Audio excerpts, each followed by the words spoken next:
여러분 안녕하세요. 오늘은 많은 집사님들이 궁금해하시는 주제를 가지고 왔습니다.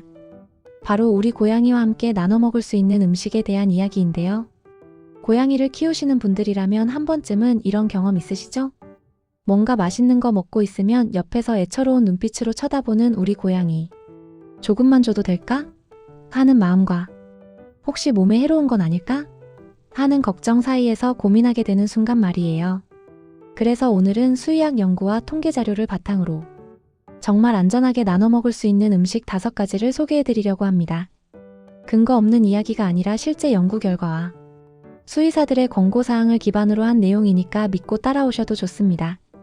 본격적으로 시작하기 전에 꼭 말씀드리고 싶은 게 있어요. 고양이는 완전한 육식동물입니다. 이게 무슨 뜻이냐면 고양이의 이빨부터 소화기관까지 모든 신체 구조가 고기를 소화하는데 최적화되어 있다는 거예요. 그래서 아무리 안전한 음식이라도 고양이 전용 사료를 대체할 수는 없다는 점 먼저 기억해 주세요. 미국 사료협회의 권고에 따르면 간식이나 사람, 음식은 고양이 1일 칼로리 섭취량의 10%를 넘지 않아야 합니다. 자, 그럼 첫 번째 음식부터 알아볼까요? 첫 번째는 바로 익힌 닭가슴살입니다. 이건 정말 안전하면서도 영양가 높은 선택이에요. 왜 안전한지 과학적으로 설명해 드릴게요. 동물영양학 저널에 발표된 연구에 따르면 고양이는 유지를 위해서만 최소 26%의 단백질이 필요하다고 합니다. 그리고 이 단백질은 동물성 단백질이어야 해요. 식물성 단백질로는 고양이가 필요로 하는 필수 아미노산을 모두 얻을 수 없거든요. 특히 중요한 게 타우린이라는 성분인데요. 고양이는 타우린을 스스로 합성하지 못해 반드시 음식을 통해 섭취해야 하는 필수 영양소예요. 타우린이 부족하면 어떻게 될까요? 망막이 퇴화되어 실명에 이를 수 있고 심장이 커지는 확장성 심근병증을 유발할 수 있습니다. 1980년대 이전에는 고양이에게 확장성 심근병증이 매우 흔했지만 이 질환이 사료의 타우린 결핍과 관련되어 있다는 원인이 규명된 후 크게 줄었습니다. 그래서 닭가슴살 같은 동물성 단백질은 고양이에게 정말 좋은 간식이 될 수 있어요. 단, 여기서 정말 중요한 주의사항이 있습니다. 절대로 양념을 해서는 안 돼요. 소금도 마늘도 양파도 안 됩니다. 양파와 마늘은 고양이의 적혈구에 손상을 일으켜 빈혈을 유발하는 화합물을 함유하고 있거든요. 그냥 순수하게 삶거나 구운 닭가슴살만 소량 주시면 됩니다. 두 번째로 소개할 음식은 익힌 계란이에요. 놀라셨나요? 계란도 고양이가 먹을 수 있어요. 미국 수의학 연구 저널의 연구에 따르면 계란은 생물학적 가치가 거의 100에 달하는 완벽한 단백질 공급원입니다. 이게 무슨 의미냐면 고양이 몸이 계란에 들어있는 단백질을 거의 전부 효율적으로 사용할 수 있다는 거예요. 하지만 여기서 정말 중요한 포인트가 하나 있어요. 반드시 완전히 익혀야 한다는 겁니다. 날달걀 흰자에는 아비딘이라는 단백질이 들어있는데요. 이게 비오틴이라는 비타민 B의 흡수를 방해할 수 있어요. 게다가 날달걀과 생고기, 생선은 대장균과 살모넬라 박테리아를 함유할 수 있어 설사, 구토, 무기력증을 유발할 수 있습니다. 그러니까 스크램블이나 삶은 계란으로 만들어서 작은 숟가락 하나 정도만 주시면 돼요. 당연히 소금, 후추, 버터 같은 건 넣지 마세요. 순수한 계란만요. 세 번째는 의외로 단호박입니다. 고양이가 완전한 육식동물인데 채소를 하실 수 있는데요. 맞아요. 고양이는 채소가 꼭 필요하진 않아요. 하지만 단호박은 섬유질이 풍부해 고양이의 소화를 돕고 변비를 완화하는 데 도움이 됩니다. 고양이 의학 및 외과 저널에 발표된 연구에서도 호박에 들어있는 수용성, 섬유질이 설사와 변비 모두에 효과적이라는 결과가 나왔어요. 단호박은 약 90%가 수분이고 칼륨이나 비타민 A 같은 유익한 영양소도 함유하고 있습니다. 특히 섬유질이 변의 양을 조절해주기 때문에 소화기 문제가 있는 고양이에게 수의사들이 자주 권하는 자연요법이기도 해요. 주의사항은 이렇습니다. 시중에서 파는 호박파이 필링이 아니라 순수한 단호박 퓨레를 사용해야 해요. 설탕이나 향신료가 들어간 제품은 절대 안 됩니다. 그리고 양도 중요한데요. 티스푼으로 1스푼 정도를 사료에 섞어주시면 됩니다. 일부 고양이는 맛을 좋아하지만 싫어하는 고양이도 있으니까 억지로 먹일 필요는 없어요.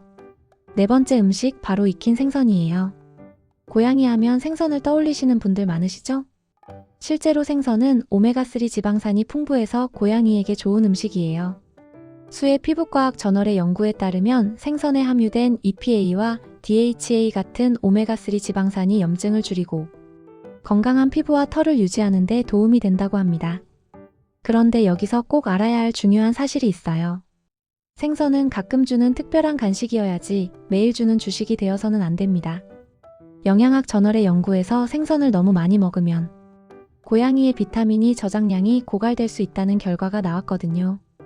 게다가 생선 위주 식단을 장기간 유지하면 갑상선 기능 항진증 발병 위험도 높아진다는 연구도 있습니다.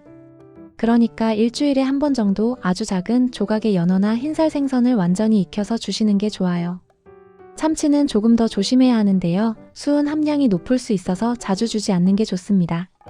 그리고 당연히 날생선은 안 돼요. 기생충 감염 위험이 있고 티아민 결핍을 일으킬 수도 있거든요.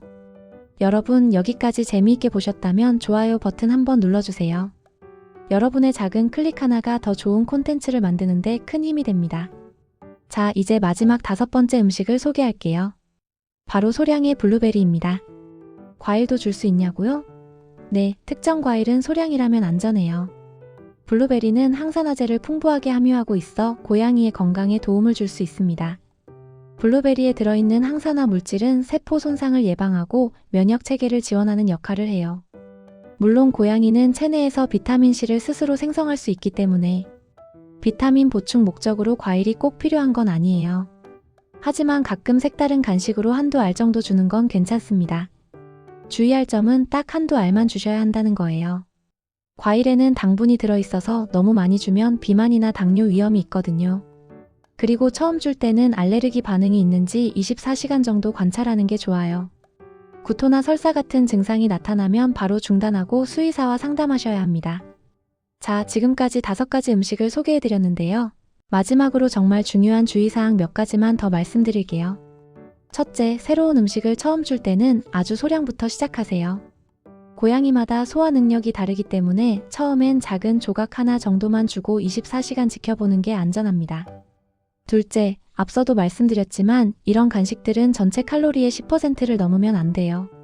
나머지 90%는 반드시 영양학적으로 완전한 고양이 전용 사료여야 합니다. 사람 음식만으로는 고양이가 필요로 하는 모든 영양소를 제공할 수 없거든요.